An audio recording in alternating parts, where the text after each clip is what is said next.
virales como rotavirus, coronavirus, hongos como el cándida, el aspergillus, protozoarios como la coxidia y parásitos gastrointestinales. O sea, todos son agentes etiológicos que van a llevar a la principal sintomatología, que es la diarrea. Ok, fíjense, este es un cuadro, así como que un abanico de los diferentes agentes etiológicos que pueden estar involucrados en este complejo diarreico de ternero y que afecta al ternero desde las 0 horas de edad hasta el mes, ¿ok? Y normalmente pueden haber agentes primarios, agentes secundarios asociados, que van, como les dije, desde el ternero recién nacido hasta el mes de edad, manifestando un cuadro entérico, y el cuadro entérico principalmente se va a ver en la diarrea, ¿ok? Aquí también es una enfermedad multifactorial, como le hemos venido viendo en mastitis y el complejo respiratorio. El animal, su condición de inmunidad, el manejo, las condiciones sanitarias, etc. ¿Okay? Y aquí pues virus, bacterias, otros virus que a veces salen asociados a esto. ¿Okay? Entonces las diarreas neonatales pueden estar involucrados todos estos señores, solo o combinados. Por eso se le llama, como le dije, complejo diarreico en ternero. Aquí voy a hablar un poquito de las características de las especies involucradas. En este caso voy a hablar de la Escherichia coli y de la salmonella. Fíjense, son bacilos cortos, gran negativo, no forman esporas, pero la mayoría tienen flagelos perindricos, tienen fimbrias, tienen virus, tienen cápsulas, o lo pueden tener uno solo. Y estos son los factores de virulencia, por los cuales este agente patológico es tan fatal, es tan, valga la redundancia, tan patógeno. ¿Ok? Entonces, dentro de esta diarrea indiferenciada, vamos a hablar de colibacilosis hoy y la otra semana de salmonelosis. ¿Ok? Para no hacérsela tan larga. ¿Ok? Dijimos que es una enfermedad multifactorial. ¿Por qué? Porque está involucrado el estrés, el manejo, las condiciones sanitarias, cómo están esas aguas o esos pastos, si no hay buena higiene en las instalaciones, el hacinamiento, sobre todo de que hayan de diferentes edades, ¿ok? La permanencia con la madre, en este caso si el becerrito logró tener un calostro, etc., o ya se lo separaron una vez, ¿ok? Las incidencias climáticas, me imagino que en las temperaturas, o sea, en las épocas de lluvia, puede haber mayor contaminación, mayor prevalencia de esta enfermedad, ¿ok? Y aquí dice deficiente en calostral. Eso es lo que yo hablo, que si el animal acaba de nacer y no se le da un calostro de buena calidad, o simplemente no se le da la cantidad necesaria. Recuerden que son siempre las primeras 6 horas donde el becerrito tiene que recibir ese calostro. Ok, colibacilosis. Léame alguien la definición, por favor. Es una enfermedad infecto-contagiosa de los animales de granja recién nacidos. Si yo le pregunto, ok, vale, producida por diferentes serotipos de leche. Si yo le pregunto, ¿la colibacilosis es una enfermedad de mayor incidencia en los animales adultos? No, falso. O le puedo decir, la colibacilosis es una enfermedad infecto-contagiosa prevalente en recién nacidos. Ojo con eso. Y el complejo respiratorio también es en recién nacido. Ok. Dentro de esta reclasificación taxonómica, los estudios me han llevado, ¿verdad?, que hay diferentes especies de la Escherichia coli, patotipos involucrados en esta diarrea. Hay una Escherichia coli enteropatógena, puede haber la Escherichia coli enterotóxica, la enterohemorrágica, la enteroinvasiva, la adherente y la enteroagregativa. ¿Okay? O sea, ya han diagnosticado y han diferenciado las diferentes subespecies de Escherichia coli que son patógenas y que producen este cuadro de colibacilosis. ¿Ok? Entonces, esta enfermedad se caracteriza por presentarse en dos formas. ¿Ok? La enterotóxica, que tiene la enteropatogénica y enterotoxémica, quiere decir que hay producción de enzimas, de toxinas, y la forma septicémica.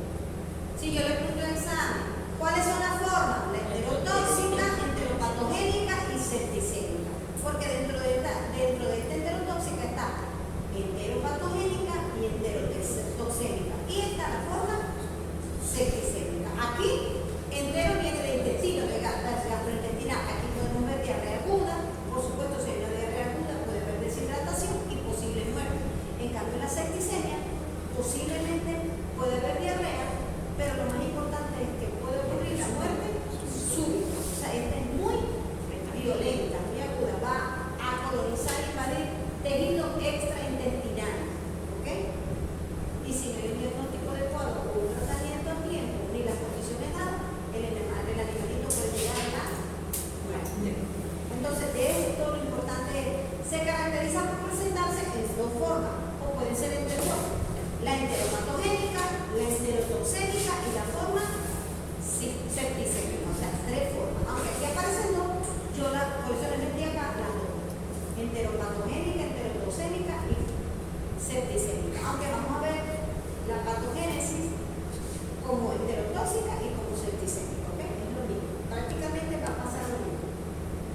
Fíjense, aquí lo tengo, el resumen.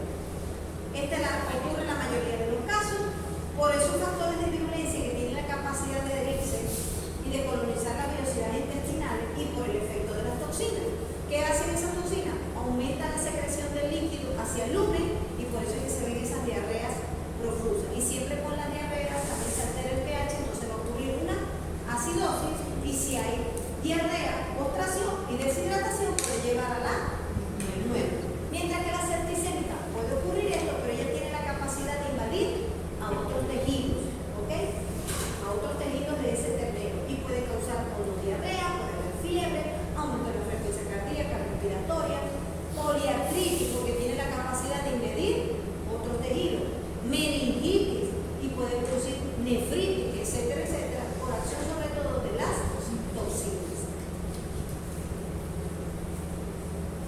Sinonimia, esta señorita, polibacinosis, también se puede llamar diarrea blanca de los terneros, neumoenteritis, bovita o diarrea polibacilar. Aquí en Venezuela se le conoce mucho como bovita. ¿Ok? Etiología, vamos a hablar de la primera forma, de la Escherichia coli enteropatógena. ¿Se acuerdan que vimos? Que hay una enteropatógena, enterotóxica, enteroqué. ¿Y por qué? ¿Cuáles son sus principales características de virulencia? Porque tienen antígenos somáticos que producen toxinas. Recuerden que son lipopolisacáridos porque son gram negativas.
esa Escherichia coli enteropatogénica, porque es la que estamos hablando, ¿verdad? Dentro de sus factores de virulencia, este señorito que está aquí juega un papel muy, pero muy importante, porque esto, hay una lesión macroscópica que se le hace, fíjense, este intestinito no tiene velocidad intestinal, se borró. Pero microscópicamente lo que ha ocurrido allí es porque este tipo de bacterias polibacilosis producen una lesión que se llama, que la vamos a ver ahorita,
colibacilosis septicémica. ¿Me sigue?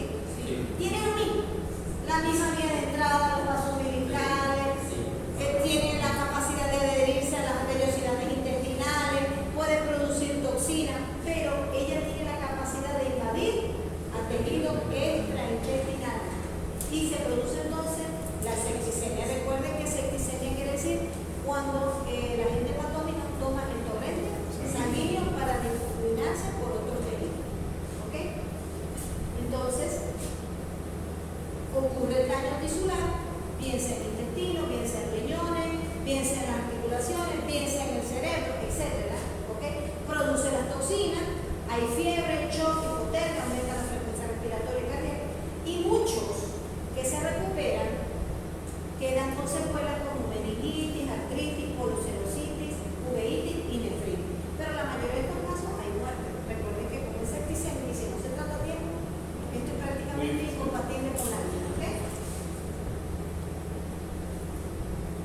Signos clínicos, ahora lo vamos a ver otra vez separado. La enteropatógena afecta también, aunque aquí dicen los primeros días, hasta 5 días, depende del serotipo inmunolocrado, porque hay unos patógenos vivos que si enteropatogénica, enteroinvasiva, ello puede ocurrir la muerte en 2 a 6 horas.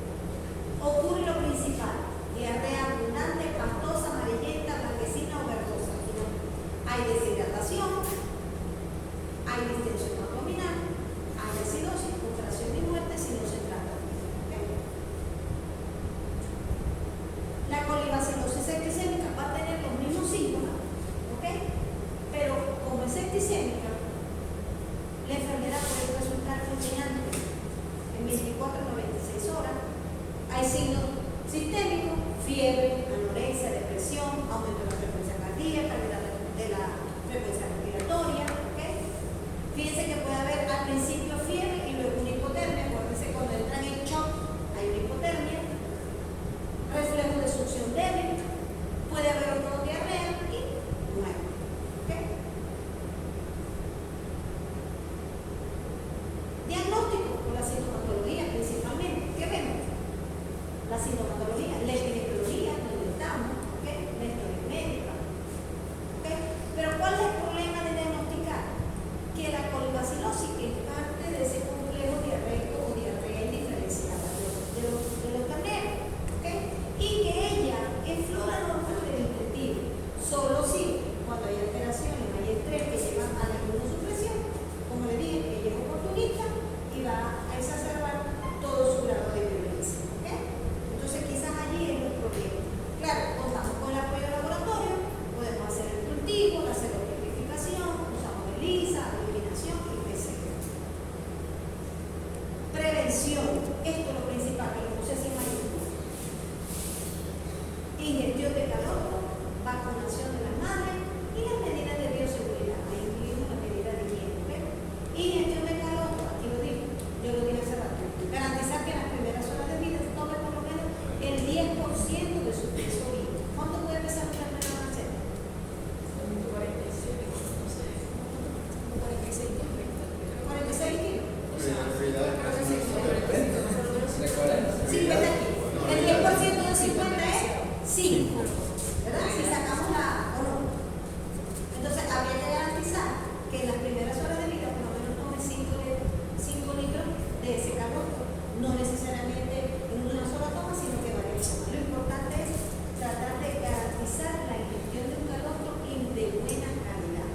cuando es de carácter sistémico, Ajá, ¿y qué más? septicemia. Por ejemplo, si nosotros sabemos a través de la historia